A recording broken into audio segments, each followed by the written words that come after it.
So I actually met my co-founder at Founder Institute Spring 2020 cohort at Kitchener-Waterloo, which is about 2 hours away from Toronto.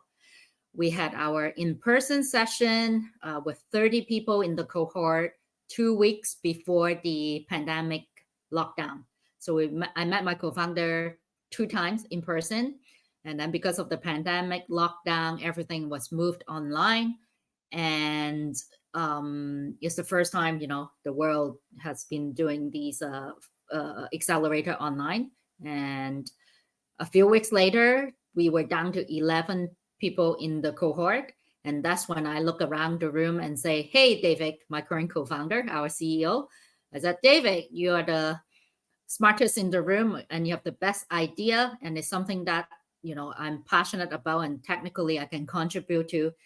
I asked him if I can be his co-founder, and the rest is history, as they say. 5 years later, we're still, standing. And if you've read or thinking about joining startup or starting your own startup, I'm sure you've read some of the stats about the survival rate of startup. And I'm here to, help every bit, even if it's a little bit that I can, to make sure you have a better chance of succeeding, starting with how do you build responsible AI from day one? My background is in computer science, and I pick up an MBA along the way. I started my career actually right before the internet bubble burst. So the AI transformation we're currently facing is actually the 4th wave of digital transformation that I've experienced in my career. So happy to talk about that some other time. But today, I want to focus on what we do here at Asenion. So I'm officially the technical co-founder and chief product officer at Asenion. We've recently acquired a company called anch.AI based out of Stockholm, Sweden. And formerly, we were called Fairly AI. Now, with the joint company, we've rebranded as Asenion. Asenion came from the famous sci-fi author, Isaac Asimov. If you've watched the movie I, Robot with Will Smith, Asenion essentially are the good robots. So we want to help companies like yours build good AI. And how do you do that? We provide a reliable fast track to AI governance and beyond. Why you need it? Accelerate AI adoption and minimize AI risk. So some of you folks that are already in the space probably have seen the recent MIT report that says 95% of generative AI pilots at companies are failing. One of the reasons is, according to Gartner, and for those of you who don't know Gartner, they are an industry analyst. So they find that, a lot of companies that are actually succeeding, and 45% of them are actually keeping their AI projects operational for at least 3 years. So clearly, some people know what's the right thing to do. And if you actually read the Gartner report, it put AI governance at the top of this technology stack for their AI maturity. The other thing that is moving very quickly and why people are talking about AI governance is the fact that for the very first time in history, the technology is moving very fast. We have a new LLM, large language model, coming every other week, for example. But the regulatory side of things are also moving very quickly. This is our global AI regulations tracker. It has over 130,000 viewers and subscribers now. And as you can see, all over the world, there are AI policies, guidelines, and regulations that are being proposed, passed, or in effect.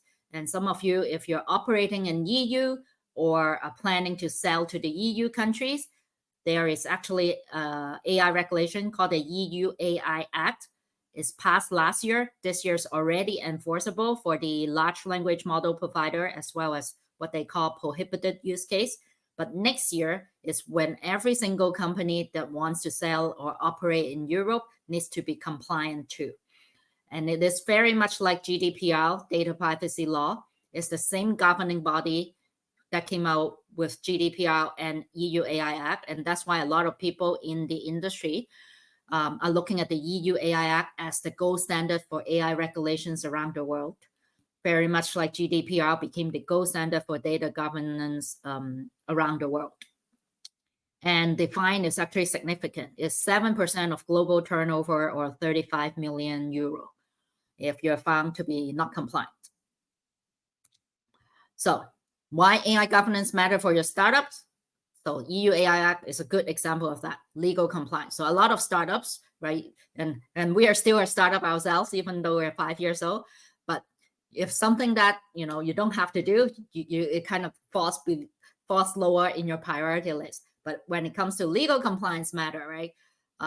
That is not an option, right? It's a must-have. You must do, otherwise you cannot sell. You cannot do business. And lawsuits are happening at over 1,000% increase rate right now in the States. So preventing costly mistake before they happen, right? By doing AI governance to foresee what legal compliance requirements you need to have in place, especially if you're in regulated industry. And I can tell you right now, right, with the EU AI Act, for example, if you're building any AI product or services that touches human subject, whether it's HR use cases, a lot of educational use cases, a lot of AI companions, right? They all touch human subjects. So those are already considered high risk.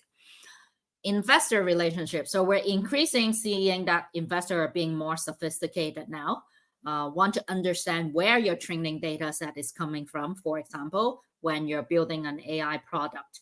Because as you also may have heard or read, right, all the large language model developers are being sued. Most of them, I wouldn't say all, I'll correct myself, being sued for copyright issues, right? So there's twofold. One is, the risk appetite of your organization, right? And the customer you're selling into. There are companies that choose to continue using OpenAI, for example, knowing that they are being sued for a copyright issue. But there are companies that chose not to.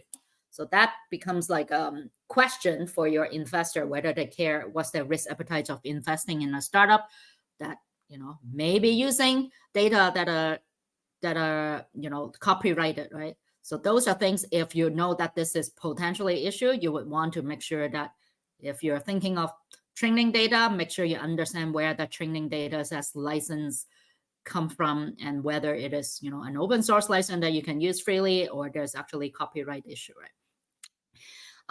The last thing is customers. So because there's now awareness of these legal compliance issues, the EU AI Act is definitely one of them. And then different countries are adopting their own version of EU AI Act right now, especially at regulated industry that are used to dealing with different regulations like banking, healthcare.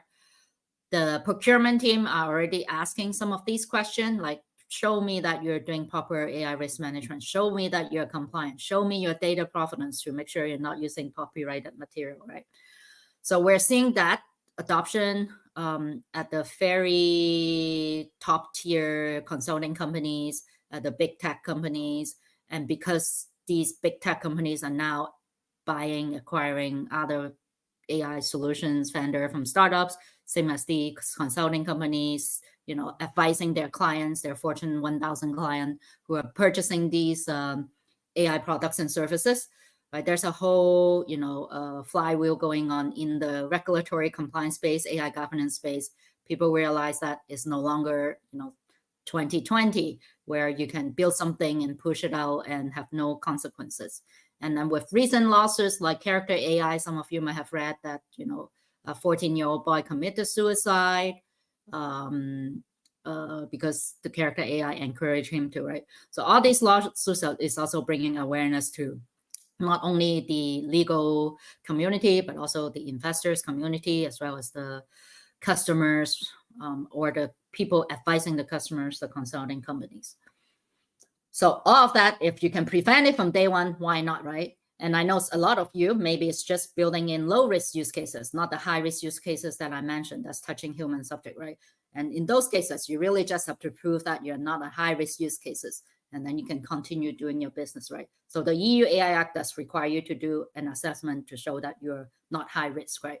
But if you're high risk, you're actually required to do third-party audit. So all those things is why you need to figure it out right now and allocate appropriate budget, especially in high risk use cases, to do that third-party audit if you want to sell into the EU.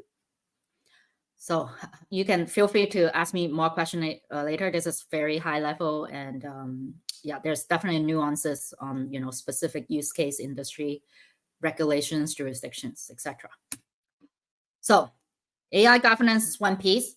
The industry we're in, because we work with the very thought leader, the people who are running at the forefront, right?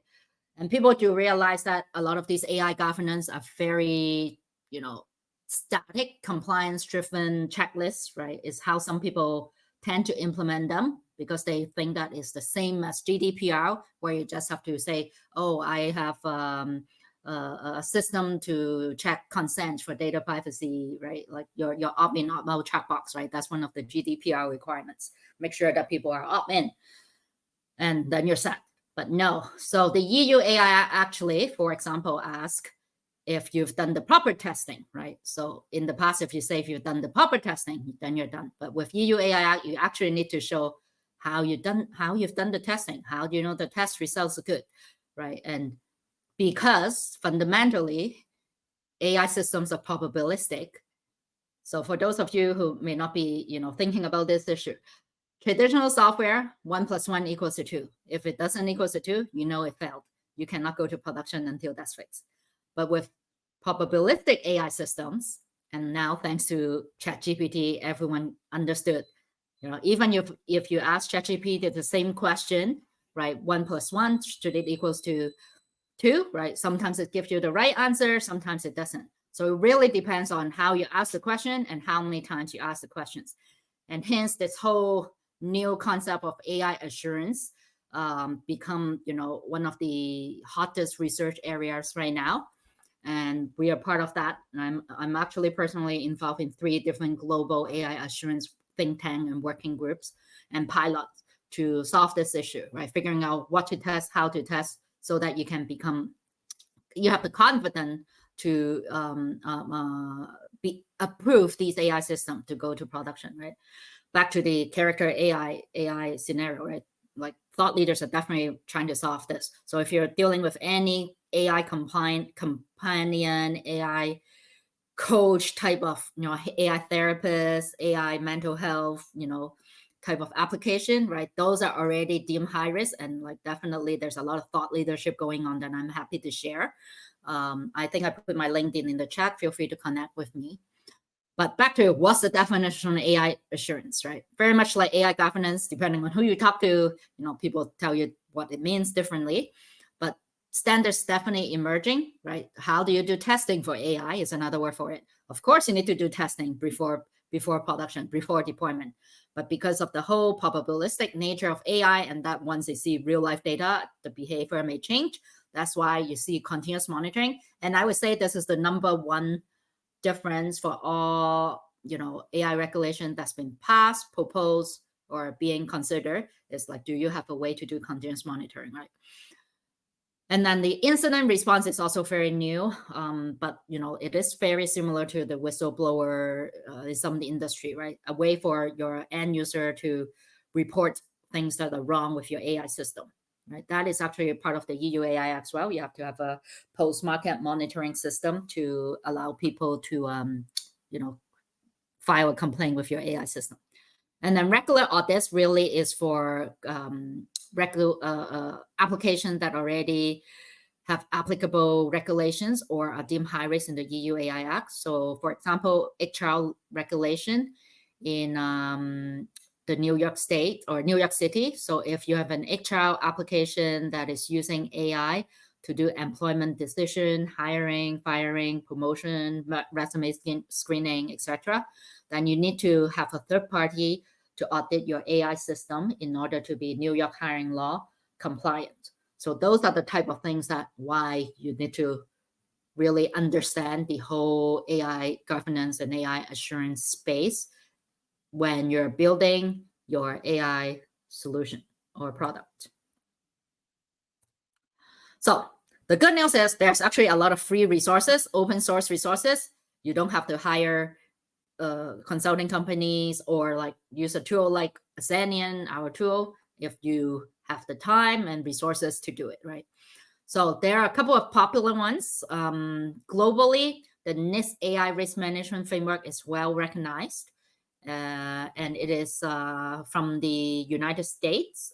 NIST is a United States organization, but people in different sectors, different countries have adopted this framework. And it is because it's open source and you can download the playbook. It is something that you can actually do yourself if you have the time and resources. And it's really just a matter of prioritization, right? That's how I would put it. And I have a slide next to go over that a little bit in detail. But if you want something even simpler, I actually have recommended to many startup founders using the Microsoft Responsible AI Framework 2.0. It has 6 principles. It covers, the most important things that a lot of your end customers and investors care about. So take a look at that. It's also open source. It's relatively, easy to, going from zero, right, nothing to something. Both of these frameworks allow you to do that relatively easily. So, for example, the NIST AI risk management framework, it has 4 modules. Garvin, like establishing, people, essentially. It's all about people, process, and, whether you do things, collect evidence in a spreadsheet or in a software system, really depends on if you have the budget to use the software. Of course, the automation make it easier. If you don't, at least do it in a spreadsheet, right? So governance is about like having the right foundation models, foundation layer, like do you have the right policies, controls, people, and processes. Mapping is now you're starting to identify the risks that are specific to your product, service, use case, context. Measure is once you've established the policies and the controls and like the actual risks specific to your solution, that's when you can then quantify and measure this risk, right? And ultimately, once you understood what your risk exposure is, and the other word that I want to again repeat, what you as founder, your own risk appetite is, or your investors or your customers' risk appetite is, that's how you know what you can manage, what you need to manage, right? So a lot of times, if like it's determined that your AI use case is low risk, right? Like you don't need to spend all that money and go through, third-party audit because it's actually not a requirement, for example, right? But it is deemed high risk, right? And, you definitely, if there's regulation, then you definitely want to go through the third-party audit. So now then the question really becomes if you're medium risk, right? And that is sometimes subjective, sometimes really depends on your end customer, your own personal, tolerance for risk, right? So that is where, the expertise can come in. But at startup stage, usually what we see is like use cases that are clearly high risk, and then there's use cases that are clearly low risk. And the high risk is like all about not just, the AI governance part, but also the AI assurance part. And luckily, there's also free AI assurance framework now because the industry and the experts and the think tanks all recognize that startups can be like OpenAI or Microsoft, hire a team of PhD to do AI safety and trust, right? That's essentially what the whole AI safety and trust and OpenAI and, Anthropic, all these big tech companies do. They look at how do you test this model? How do you break this model? How do you put guardrails in this model? How do you put in not only code-level guardrails, but also policy guardrails so that, if something does go wrong, because all these AI systems, very much like cybersecurity risks, there's a lot of unknown risks, right? You can test as many times as you want before deployment, but ultimately once in production, there are still risks. We call that residual risk. So how do you cover these unknown risks, right? So policy guardrails is one way of doing that. This is like more, mature company do that. And that's why you're seeing Microsoft, Google, AWS, all updating their acceptable use, terms of use to put in a clause about their liability. If the AI goes wrong, right, they're not liable, essentially, right? So these are practices that actually once you understood, right, all these guardrail that tools that you have and frameworks that you have at your disposal, you can implement a clause in your acceptable use to protect yourself legally, liability, right? Not again, sorry. I just need to say This is from our lawyer, our director of AI compliance policy. We are not giving legal advice. These are purely suggestions. We highly recommend you talk to your own legal counsel. Okay. So having put that disclaimer out, back to my founder's hat, right? So here are tools that you can adopt right now. AI Verify Foundation from Singapore. It's a Singapore government-funded nonprofit that is trying to bridge the policy gap with the technical gap, right? What they see in the AI assurance or AI testing space. So they have a toolkit that you can use. They have some open source tool that you can use. So explore and take a look at that. Now, some of you may ask, why Singapore? So Singapore actually came out with the first AI governance framework at Davos, the World Economic Forum, back in 2019. It's the first government that actually have done that. So they're considered, thought leaders and pioneer in this field. And there are some stats that suggest Singapore actually have the highest number of data scientists per capita. So their population is very well versed in the data science / AI domain already. ML Commons is funded by the big tech, so they are trying to establish benchmarks so then we can use to calculate some of these AI assurance testing, whether it's better than your out of the box GPT-4, right? If your application is performing worse than the out of the box GPT-4, then there's something that you definitely must do, right? Because you're performing below benchmark. This is not only, I guess, a compliance issue, but also just, protection for your, product to show that you are actually better than just a wrapper around GPT-4, for example, right? So those are things that you can show to your investors and your customer as a sales enablement tool and framework and benchmarks, right? That's why you use benchmarks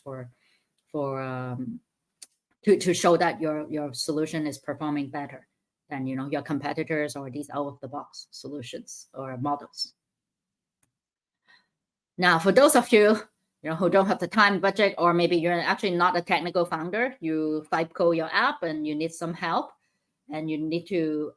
Or the other part is like you're actually more mature in your sales cycle, and you're now selling into Fortune 500, Fortune 1000 companies, and the procurement team asks you, show me your AI risk management practice, show me your AI governance practice, show me that you've done the proper AI assurance testing, right? All of that stuff, yes, you can use those free tools, do it, and put together evidence and document, or you can take the easier route, which is ISO 42001. It's the world's first management system for AI standard. So for those of you who've built software or have already gotten your SOC 2 Type 2 or ISO 27001 management system for information security standards, 42001 is modeled after those, right? So it is a certifiable certificate that you can get to prove that you have proper policies, controls, people process, and technology in place to done proper responsible AI to govern and test your AI system. So it is really comprehensive. It is really good for you have nothing, and in less than 6 weeks, we've done it in less than 6 weeks, right? From nothing to fully certified by a third-party accredited auditor. So again, back to what's the urgency for a startup to do that, right? So there are companies that are truly operating in the high-risk use cases, right? Your urgent is that if you don't sort it out from day one, you're not going to be able to sell. And worse is that you'll get sued. And even worse than that, you actually cause someone to commit suicide, like Character AI, right? You want to prevent all these things if you can. So, and there are tools available. So why not, right? Then if you're, the other part is trust, right? So a lot of companies are, worry about buying AI tool now because of all these noise in the news. Some are noise, some are like truly, scary stuff out there, right? So how do you distinguish from noise and you're having proper policies, controls? Again, it's all about people, process, technology, right?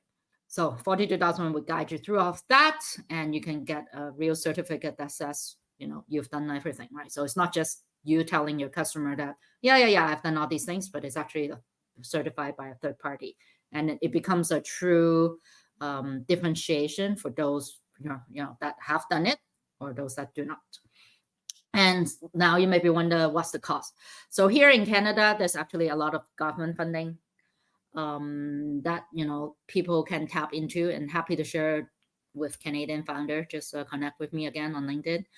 That allow you to do some of these things with some subsidies or 100% cover depending on what it is. But if you're doing it yourself, right, you can go and buy the ISO 42001 standard, for example, for $200 on the ISO website. You can work with tools, services, like us, right? We charge from $5,000 and up for startups that are less than 20 people, right? And then the actual third-party certificate right now, what we're seeing, the lowest cost we are seeing in the market for startups are like $4,000. And then, because this is not once and done thing, in order for you to maintain your certification, there are annual maintenance costs that starts around like $5,000. So these are things that, as long as you understood and you feel, whether it's, will help you with one of those things I mentioned, whether it's legal compliance, investor, customers, sales enablement, right? You need to understand the costs and budget it in, right? Just like everything you do at a startup, there's 1,000 things you need to do. Do you have money to do it? Do you have time to do it? And how do you prioritize it, right? So now that you understand these things exist, then you have more information on how to prioritize responsible AI, how to prioritize AI governance, how to prioritize AI assurance, how to prioritize 42001 in your roadmap as you're building, your startup. It's a marathon, but running at a sprint speed, right? That's the definition I like to use when we're building startup. So what you can do, and I think this is my last slide, right? This week, choose your framework, whether it's NIST, Microsoft, or 42001. Go educate yourself, right? And then in the next 30 days, once you pick it up, right, there are some simple things that you can already do and implement using these free toolkits. And then next 90 days, if you have sales in pipeline, if you're operating in high risk, right, domains, like those are things that you definitely want to start sooner rather than later, because why build an AI model and then realize that you cannot pass legal compliance and you cannot sell, right? You wasted all these money and time. And the other part of this is it's really hard to reverse engineer responsible AI, right? Especially in these early days, if you're hiring developers to build your AI product or service, right? You may have turnover and you don't know where your training data set came from, right? Those are like real issues that we see very often, even at big companies, right? Definitely a startup, right? When you have turnover, you don't know where your training data set came from. You don't even understand how the training models trained, right? And then you cannot get compliance because you don't have those evidence and documentation set up from day one. So if you do it right from day one, you would have known where the data set came from, what models have you tried in order to select the right one for your specific use case, right? So all that stuff is wrapped into these AI governance and AI assurance frameworks. So I'm going to end here. Go visit our website. There's a link there. You can click for like a 15-minute free consultation discovery call with our team. Happy to help. We started at Founder Institute, and we actually got fast-tracked into the funding lab at Founder Institute, and that really helped and propelled us. We did Techstars after Founder Institute. So many good things come from when I met at Founder Institute. Kitchener-Waterloo in the spring of 2020, and found my co-founder. So I have many things to be grateful for, and all because of Founder Institute. So happy to give back and help any way I can. With that, I'm gonna stop sharing and do a Q&A. Hey, Fion, awesome presentation. A ton of really great insight, a ton of things that I think a lot of people, even as I think people who might have been founders at the earliest stage with AI startups, they might not have thought about. Number two, thank you for the kind words about FI. What's funny is we've actually had a lot of our successful founders actually meet within their FI program. Another one is Udemy. I know Gagan, he met his co-founder there as well. So yeah, that's really cool to hear. I wasn't aware that you guys met at FI. But Fion, I know we don't have a ton of time, under 30 minutes, so let's get into questions. I know you answered this briefly, but I want to kick things off here. Let's assume you are a founder who's still kind of at the ideation phase. Maybe you're in a program like FI or something of the sort, and you have an AI startup. How early is too early when it comes to thinking about responsible AI? So I can tell you some. So we have two very disjoint set of target customer right now. We're helping the largest companies in the world, and I love helping startups also. Right. So what we build for the enterprise is very configurable, customizable, and then we just configure one of those into a vanilla startup solution. That's how we're doing it today. But if I take the best practices of all these, customers that we have at the tier one level, they do it even before they write the first line of code, right? Back to it, you really truly need to understand what's the risk of your AI use case, right? If it is already deemed high risk, you need to budget in your longer testing cycle, right? Back to the AI assurance, you need to budget in getting that third-party audit, right? That's something that you may consider figuring out how much does that cost. Does that cost $10,000 or does that cost $100,000 for your specific use case industry, right? And then like that would justify how much money you need to raise, for example, right? Or how much you need to get from your piggy bank if you're self-funding. So all of that is why you need to do it from day one. And then back to some of the example, like you said, I mentioned, right? A lot of these are easier to start from day one if you already documented, today I tried GPT-4 and tomorrow I tried GPT-5. Those are the type of evidence that some of these auditors want to see, especially in regulated industry. What are the test results of all these things, right? You can say that you've tested it, but actually showing that here's my test results, right? Everything's logged is what the compliance officers and the regulators want to see.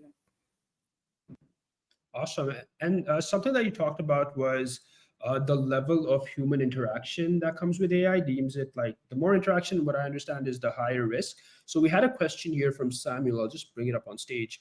And they were asking, is AI tutor considered a high risk? So I love this question because, for example, it's tutoring math or English, right? So, I mean, they might give you the wrong math answer and they might fail their exam, right? That's not going to cause somebody to kill someone. So you would think that's maybe maximum, medium risk, low risk. But, studies and research and actual with some customer have shown that, right? If the student talking to your AI tutor is depressed because they literally just failed their, entrance exam to the dream university, and they started talking to your AI tutor about committing suicide and self-harm, do you have the proper guardrail in place? Even though, your AI tutor is not supposed to, talk about suicide. But the fact is AI chatbot, and that's why there's a lot of, focus on AI companions and these use cases now. If you're interacting with a human, you really can't control what the human asks, right?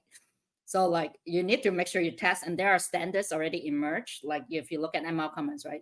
Test for self-harm, test that you cannot generate harmful content, test that you won't, they won't use your AI tutor to generate bomb recipes, for example, right? Those are minimum standard that industries are now establishing.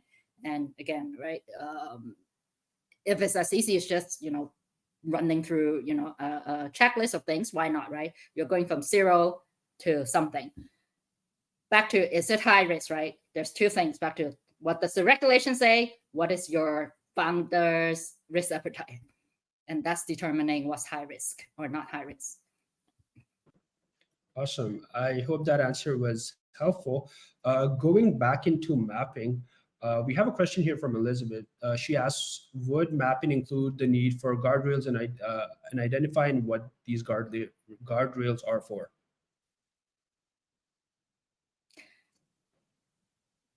Okay, so it's similar. So there's co-level guardrails and policy guardrails. So if your application is external facing, then the standard guardrails right now is, make sure that you cannot use your I'm assuming it's a generative AI use case to generate, child sexual abuse material, for example, or generate bomb recipes, for example. So those safety content guardrails, right? Some of them come out of the box if you're like just using GPT-4 as a wrapper and no, fine tuning. But studies and research and what we've testing have shown that, some of the fine tuning and application to change these guardrails. So that's why you need to, just like when you build any software, you need to do independent testing, not just rely on the out of the box configuration from the foundation model providers. And then the other part of it is there are certain foundation model pretty much failed every benchmark when you do a safety testing.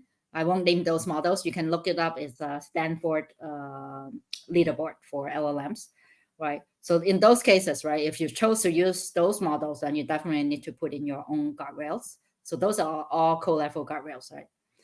And then I mentioned already, so the more sophisticated, and if you really want to protect yourself, you need to put in the policy guardrails as well. Awesome. And it is sometimes industry specific also. But then a lot of like general compliance requirements, like privacy regulation, make sure it doesn't leak PII, personal identifiable information, right? Those things are pretty standard across industries now. Okay, so because a bunch of people are, asking just to be completely sure, the best practice as a early stage founder who's building an AI application or startup is begin by documenting everything, right? That would be probably your go-to. I love that because that is actually the concept that we try to instill in the larger company from day one 5 years ago, and you guys got it right away. Yes, that is the best protection, not just from, things are changing so fast in the startup world, but the fact is you want to protect yourself. And studies have also shown that by documenting, whether it's, you call it in traditional software where we already do this, it's like really not new. It's functional requirements, business requirements, right? Where your prerequisites, right? Or all your test cases in traditional software, right? Same thing, right? You document everything. The additional ask, and if you're going through the high risk, right, is really the data provenance part of it, like where your training data come from. I feel like that is like the biggest delta that people are trying to understand and grasp. So as long as you like also track like where did you get your training data set, like their licensing especially, right, all that stuff. But then the next is of course like figuring out like the laws and regulation you need to be compliant to. I would say those two are probably most important from day one. Okay, so we have this question here from Matthew. Under the ISO standard that you mentioned, how does an organization building an agentic AI system that makes decisions on taking action in cloud environments outside of the organization control? So essentially, like if you're building an agent, right? And we have another question that's similar to this, where they're asking, what if I'm building like an AI, vibe coding application, right? Do I need to be cognizant of these guardrails or responsibly using AI? So yeah, that is a great question. So I would say there are existing regulations, compliance policy requirements that already apply. Doesn't matter if agentic AI, generative AI, predictive AI, or traditional software. Back to privacy regulations, a lot of cybersecurity compliance questions around data handling. So those things, you need to take care of right from day one. So specifically, AI, agentic AI system, it is relatively nuanced. The regulators are trying to figure out how to regulate it. The governance world, the policy side of things that, teams that I work with are also trying to figure out all of it. The main difference, right, for, the thinking there right now is agentic AI system usually have multi-agents. Each agent have their own LLM. They could be the same LLM as the next agent, could be a different LLM. So you need to test them, right? You cannot, you need to test the end-to-end agentic AI system, but you also need to test like individual agents. And then it's the orchestration between the different agents you also need to test and govern. And then is within the agent, you have the LLM doing stuff, but you also have a set of tools that the agent can perform. Right, so all of these things combined into, there's definitely more more things can go wrong, right? So therefore, you need to spend more time to test and make sure. And back to, right, there's one more concept that I haven't really talked about is risk tiering, right? Is it high risk, low risk? But there's the regulatory compliance side of what's considered high risk, low risk, medium risk. There's actually another side that is based on profit and loss. So if your AI goes wrong, right, is it going to cost your company to go bankrupt? Is it going to lose all the money? If it is, then it's considered high. The banks require high materiality. So it's like, it will lose a lot of money, and therefore it's considered, you need to do more proper testing, right? Awesome. Great answer. Okay, so we have this question here, which super interesting. Here, yeah. So Grace asks, AI governance is key to risk management. Do you see consolidation in global AI governance, a regulatory body, or ensuring compliance? As somebody who's within this space, how do you see things going right now? Yes. So a lot of standards body and nonprofit organization like AI Firefly Foundation, right? So they already cross-map their testing AI assurance framework with like the NIST controls, the EU AI Act, for example. So the popular one, I feel like there's a good support there right now. So you don't have to actually, do fill out 10 different compliance form and be compliant. So yeah, definitely something that the ecosystem see the need for to harmonize. We call it harmonizing the different standards and regulations. Okay, to get a little more specific, we have this question here from Dan. Dan asks, are the AI-specific governance laws for an application that is in the medical space and must adhere to HIPAA patient privacy laws? Is the expectation that the AI is built with HIPAA compliance built in? Because this is essentially two different levels of compliance that you need to be aware of, right? Yes, bingo, you got it. Yes, existing regulations still apply. Doesn't matter if AI, not AI. Awesome. There we go. Okay, so we have a bunch of different questions about if there are any resources, or I know you did talk about risk tiering as well. Like, for example, when you're building out your startup, right?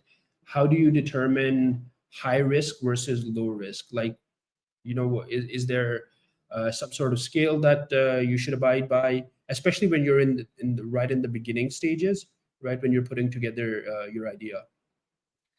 So for majority of use cases, right, and again, I'm not a lawyer, consult with your legal counsel, but for majority of cases that what we're seeing right now, if you're compliant, according to EU AI Act rule, because it is being treated as gold standard, a lot of countries are trying to follow their footstep, right?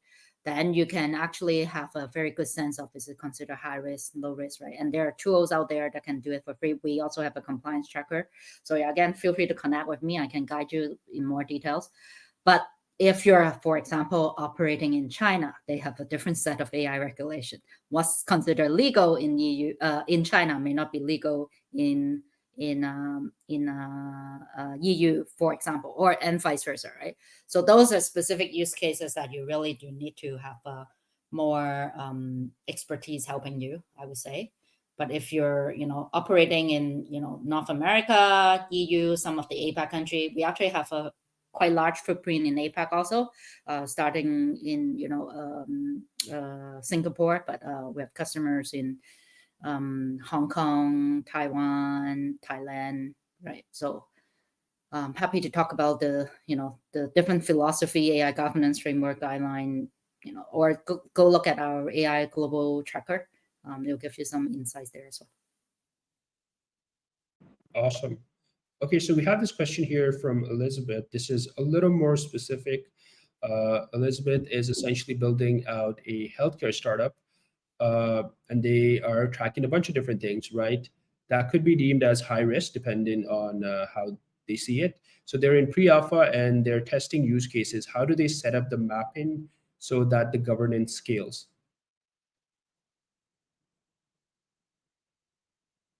Okay.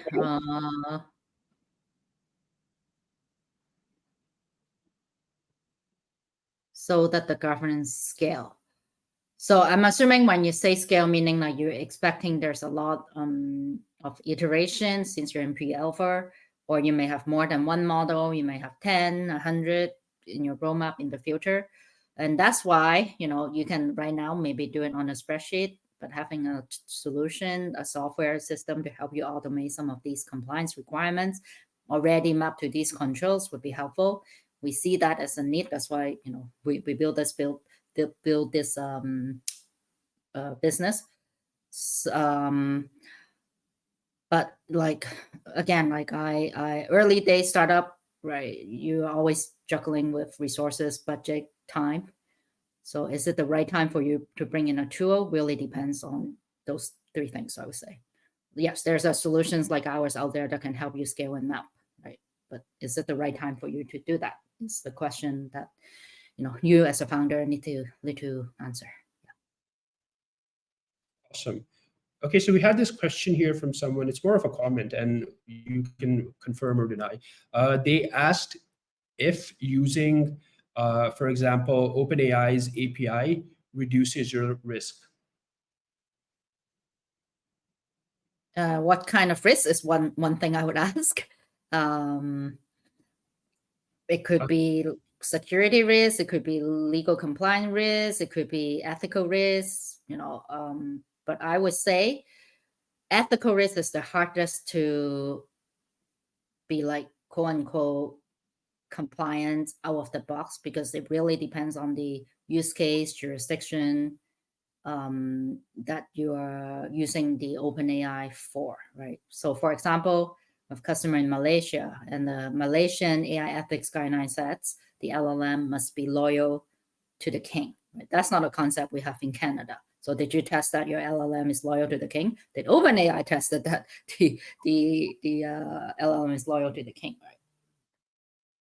Security, I would say OpenAI is pretty good with security guardrails compared to other models, for example.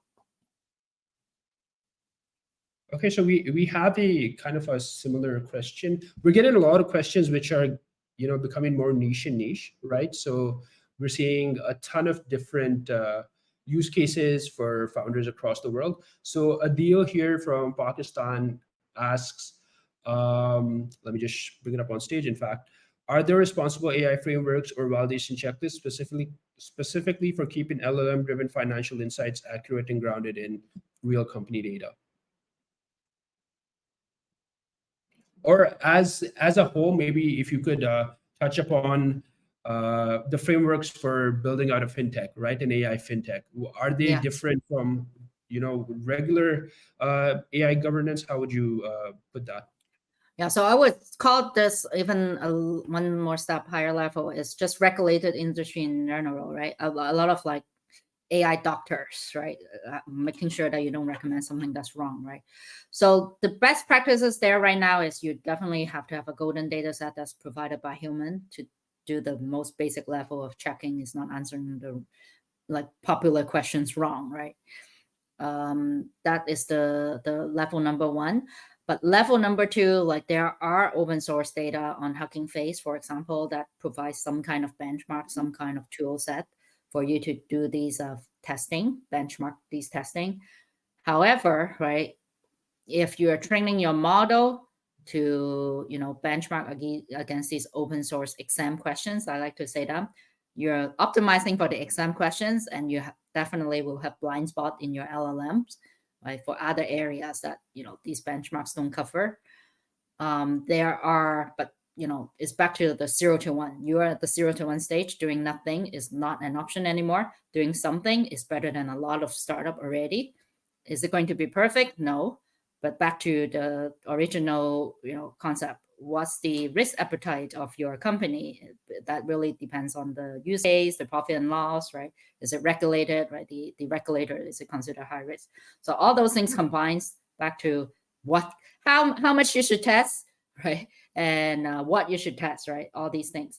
So if you want to talk about specific industry, I would say yes, there are some specific industry think tank group that is working on these specific benchmarks and problems. I know there's a couple in financial services. I know there's a couple in healthcare. So yes, these are things that experts and thought leaders are definitely trying to do their job. Awesome. Okay, we have a really interesting question here, and we're going to take a couple of more questions before we wrap up. So, Durga asks, how do regulatory frameworks handle models that learn continuously from new data? Are there expectations for retraining and auditing? I think a better way to put this is whenever there is a new model release, do the frameworks change with that? So when you say regulatory frameworks, you're thinking in terms of compliance. So in financial services, there is actually a model risk management framework called SR 11-7. So this is related to the previous question, kind of. It already require models that have profit and loss impact in the states to go through this periodic model validation, model audits. They call it 3 lines of defense. So again, some industry are more advanced. I would say the banks are most advanced in regulating AI models right now. And yes, some of those models do require periodic audits already. Awesome. Doesn't matter if it's AI or non-AI models. Yeah. Awesome. Okay, so we have we'll take our last 2 questions here. We have this question here from Edwin, and I'll rephrase this a little bit, but they essentially ask, in a mid-sized company, like a few departments working on with an AI project, what organizational structures have you observed? Would you recommend for efficient AI assurance? And I think what I want to maybe talk about is, let's say you're a regular business, right? And you have started using AI, right? And it's a part of your product. Like, do you need to be aware of AI governance and compliance? Uh, how do you marry that into what you're already doing, essentially?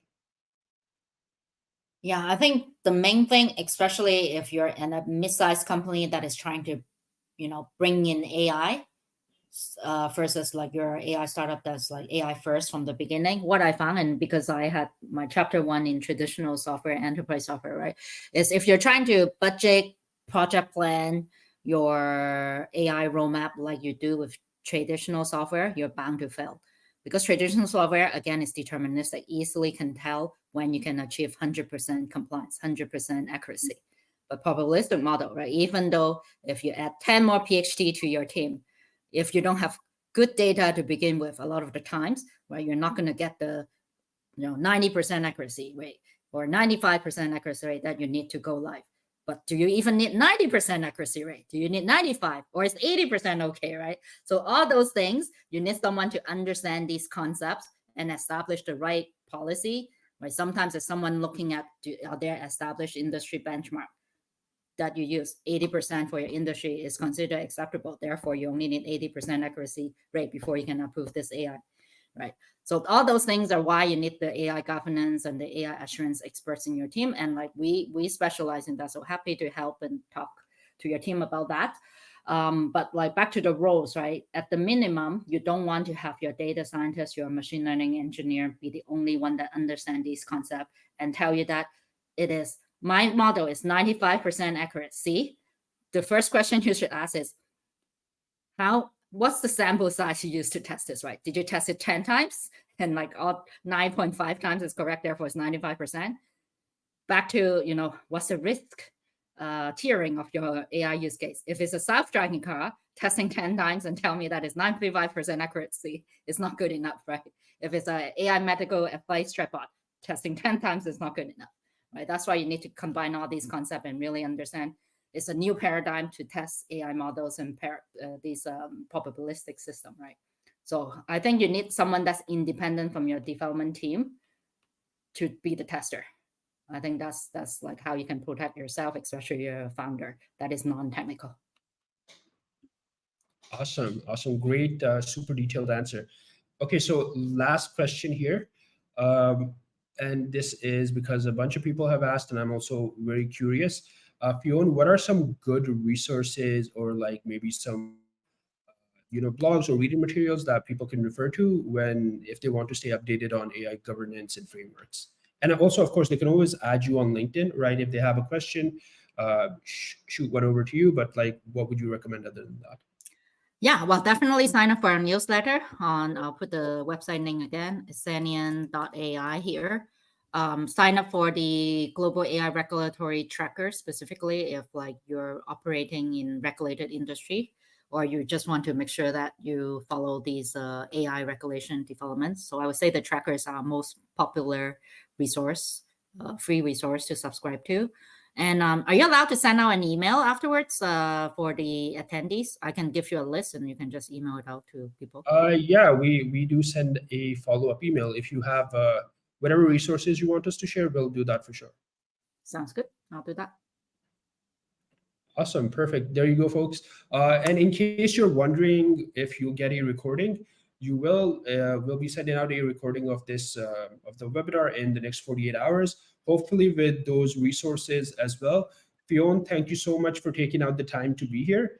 Thank you for all the incredible insights. I know we could probably spend another hour going through questions, but folks, we don't have that time. So feel free to add Fion on LinkedIn. Thank you so much for joining us today. And do stick around for the networking afterwards. Fion, before we close things out here, any last words for all the wonderful people here? No, I think by attending this session, you're already better than a lot of startups that are not, thinking about these issues.